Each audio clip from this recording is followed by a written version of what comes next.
കുറച്ച് ദിവസമായി വീട്ടിലോട്ടൊരു സാധനം മേടിക്കണം എന്ന് പറഞ്ഞിങ്ങനെ ഞാൻ ഓൺലൈനിൽ നോക്കുന്നുണ്ടായിരുന്നു. അപ്പം അങ്ങനെ ഇരുന്നപ്പോൾ ഇന്ന് ഞാൻ ഫേസ്ബുക്കിൽ ആ ഐറ്റം കണ്ടു. ആ ഫേസ്ബുക്ക് മാർക്കറ്റ് പ്ലേസിലെ അങ്ങനെ അവരെ കോൺടാക്റ്റ് ചെയ്തു. അവിടെ ചെന്നു ഇന്നൊരു ഉച്ചയ്ക്കാകും. അപ്പം ഫേസ്ബുക്കിലെ പേര് കണ്ടപ്പം ഞാനോർത്ത് ഇവിടുത്തുകാരായിരിക്കും ഓർത്തു. പക്ഷേ അവിടെ ചെന്ന് കഴിഞ്ഞപ്പം ആൾ ഇന്ത്യനാണ്. അപ്പോൾ നമ്മൾ ഓട്ടോമാറ്റിക്കായിട്ട് പ്രൊഡക്റ്റിൻ്റെ കാര്യമൊക്കെ ചോദിക്കുമല്ലോ, ഇതെങ്ങനെയുണ്ട്, എത്ര കൊല്ലമായി, അതിന് വല്ല പ്രശ്നമുണ്ടോ, എന്തുകൊണ്ടാണ് കൊടുക്കുന്നതൊക്കെ. പുള്ളി എന്നോട് പറഞ്ഞ് വിൽക്കുന്നത് ഞാൻ നാട്ടിലോട്ട് തിരിച്ചു പോവുക, അതുകൊണ്ടാണെന്ന് പറഞ്ഞു. ഞാൻ പറഞ്ഞേ എൻ്റെ പ്രായമുള്ളൂ, ഇത്ര പെട്ടെന്ന് തന്നെ നാട്ടിലോട്ട് തിരിച്ചു പോകുന്ന ചോദിച്ചു. പുള്ളി ആദ്യമേ പറഞ്ഞ് വീട്ടുകാർക്ക് പേരൻസൊക്കെ നാട്ടിലാണ്, അപ്പം അവർക്കിപ്പം എന്നെ ആവശ്യമുണ്ട്, അതുകൊണ്ട് പോയേ പറ്റുള്ളൂ എന്ന് പറഞ്ഞു. അത് കഴിഞ്ഞ് കുറച്ച് കൂടെ സംസാരിച്ചാൽ പുള്ളി പറഞ്ഞു ശരിക്കും ഞാൻ H1B വിസയിലാണ്, അപ്പം അതിൻ്റെ കുറേ ടെൻഷൻസും അതിൻ്റെ കുറേ റെസ്ട്രിക്ഷൻസൊക്കെ കൂടിയിട്ടുണ്ട്. അപ്പോൾ അതുകൊണ്ട് ഇനിയിപ്പം നാട്ടിലോട്ട് പോയിട്ട് കാര്യങ്ങളെന്ന് പറഞ്ഞു.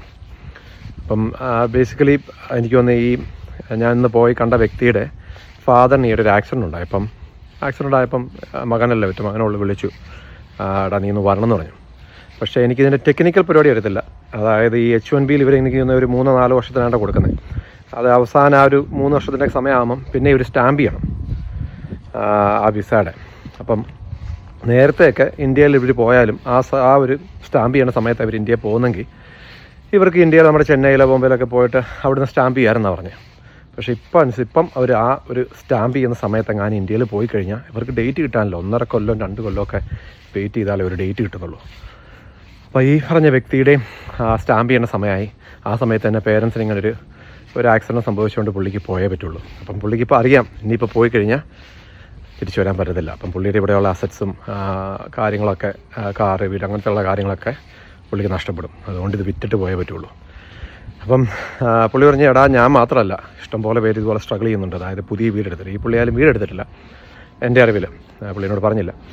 എനിവേ പുള്ളി പറഞ്ഞ എടാ ഇഷ്ടംപോലെ പേര് വീടെടുത്തവരൊക്കെ സ്ട്രഗിൾ ചെയ്യുന്നുണ്ട്. കാരണം ഈ ഒരു പ്രശ്നം കാരണം അവർക്ക് ഇവിടെ നിന്നേ പറ്റുള്ളൂ. ചിലവർക്ക് ജോലി പോകുന്നുണ്ട്, ചിലവർക്ക് പേരൻസ് മരിച്ചിട്ട് നാട്ടിൽ പോലും പോകാൻ പറ്റുന്നില്ല, കാരണം നാട്ടിൽ പോയാൽ തിരിച്ചു വരാൻ പറ്റത്തില്ല. അപ്പം ഞാനത് ആക്ച്വലി എനിക്ക് ഈ H1Bനെ പറ്റി വലിയ ഐഡിയ ഇല്ലായിരുന്നു. പക്ഷേ എനിക്ക് വേറൊരു നോഷനായിരുന്നു ഇവരൊക്കെ. അതായത് ഇങ്ങനെ എനിവേ H1Bയിലല്ലേ ഇവർക്ക് തിരിച്ചു പോകേണ്ടതല്ലേ, ഇവർക്ക് ഇഷ്ടംപോലെ കാശ് കിട്ടുന്നതല്ല, അങ്ങനെയൊക്കെ. പക്ഷേ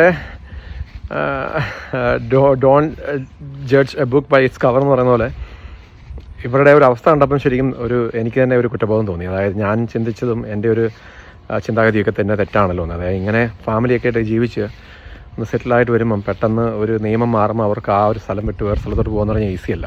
അപ്പം ഇതുപോലെ എത്ര പേര് സ്ട്രഗിൾ ചെയ്യുന്നുണ്ടായിരിക്കും അല്ലേ.